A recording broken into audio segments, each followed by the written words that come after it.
Y ahora me voy con el maestro, profesor, director del tanque de pensamientos Patria de Martí, Julio Schilling, porque indudablemente suceden muchas cosas en el orden internacional y quiero comentar con él algunos de los informes y algunas de las situaciones que se han presentado últimamente en Cuba. Buenas tardes, Julio, bienvenido. Encantado, Cari, saludos y siempre es un placer estar contigo. Quiero comentar contigo un informe que sale de Naciones Unidas, porque indudablemente el tema de Venezuela está tan estrechamente vinculado a Cuba, pero también es un peligro lo que está ocurriendo en ese país hermano. Un informe de la ONU está abordando por primera vez los vínculos del cartel de los soles con las Fuerzas Armadas de Venezuela. Tú has denunciado tanto en los foros y simposios que llevas a cabo la penetración en ese país de la Junta Militar Cubana castrista, pero también de fuerzas foráneas como los carteles de los soles, Hezbollah, y hay indicios de que grupos delictivos han logrado infiltrarse en las fuerzas de seguridad y han creado una red informal para facilitar la entrada y salida de drogas ilegales. Venezuela ha salpicado hasta la política española. De acuerdo al Diario de las Américas, que es la publicación por la cual me estoy llevando en este informe, pues van a ser manifiesto de la informe de la determinación el próximo 27 de febrero. ¿Qué esperas tú y hasta dónde este informe puede tratar de llevar a Nicolás Maduro fuera del poder? Cari, mira, primero, y tú bien haces énfasis en eso, esto es información pública para cualquier persona que no esté ideologizado o al servicio del régimen castrocomunista. En otras palabras, el papel del narcotráfico, entre otras cosas, o sea, el imprimir dinero falso, el fraude, tarjetas de crédito, el sistema de servicios públicos a través del mundo libre, incluyendo los Estados Unidos, pero vamos a mantenernos lo del narcotráfico y por supuesto que desde hace años ha sido una de las fuentes más importantes de ingreso para mantenerse a flote. Los números no cuadran de otra manera y aparte tenemos el testimonio de figuras claves como, por ejemplo, Popeye, que acaba de morir, donde ofreció detalles de la participación del castrocomunismo, los detalles que se conoce de la utilización de la colonia de Cuba comunista en Venezuela como trampolín y mecanismo para facilitar movimiento entre cuerpos élites de Hezbollah, el traslado y la utilización de los carteles de México en este tipo de negocio fundamental para la supervivencia del comunismo en el continente. Porque hay que entender lo que esto es la careta de oxígeno que verdaderamente está manteniendo a flote estos regímenes. Que las Naciones Unidas estén en estación y vayan a presentar un informe, es una cosa muy interesante, loable, pero te confieso que cuando miro la evidencia empírica de la posición de las Naciones Unidas a través de los años, y es una de las instituciones donde la dictadura castrista tiene la mayor penetración, no solo de espionaje, sino agentes de influencia para promover la imagen y la desinformación que ellos necesitan pues la crisis es obvia porque se ha destapado, y tú has mencionado algunos de esos casos, la conexión con Podemos en España, la participación de el debate Venezuela. que se ha creado en la Asamblea Española, en España en ese momento, aseguran que hasta el gobierno de Sánchez le pidió a Francia y Alemania que no recibieran a Guaidó, el del Seagate, de la situación que se confrontó recibiéndose a esta señora cuando está sancionada por la Unión Europea, cuando hay medidas punitivas en el aeropuerto de Barajas.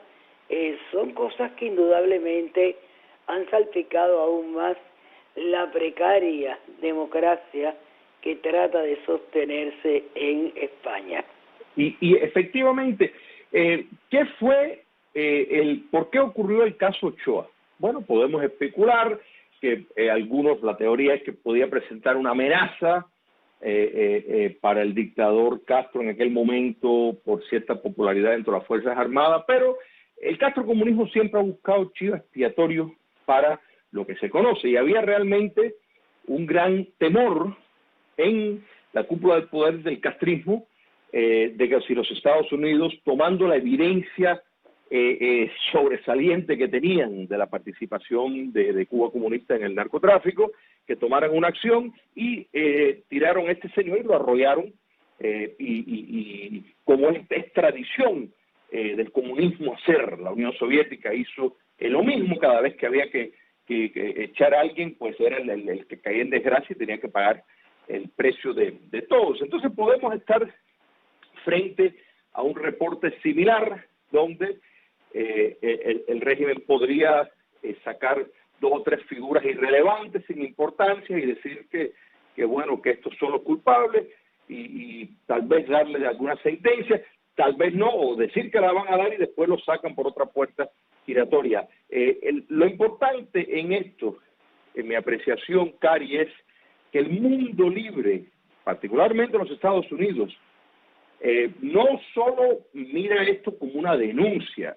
y una información adicional que se ofrece, una evidencia más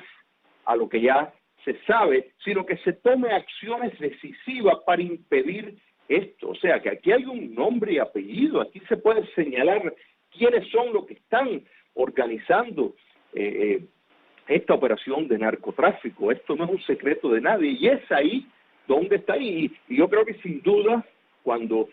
se piensa por qué el presidente de los Estados Unidos está tan interesado en privar fondos a la dictadura castrista, a la dictadura en Venezuela, pues por supuesto que entre todas las razones que tiene para hacerlo y la información de inteligencia que tiene sobre su mesa, está la participación de estos enemigos de la libertad en el narcotráfico. Entonces, ahí es donde tiene que estar el énfasis. En otras palabras, de buscar una acción liberadora y en solidaridad con la justicia y el bien común, y salvar no solo a vidas en Cuba y en Venezuela, vidas estadounidenses que gracias a la droga que entran en los Estados Unidos, pues matan a sus propios hijos en este país. Y es ahí donde tiene que estar realmente el énfasis y el ímpetu político para tener una solución necesaria. Definitivamente,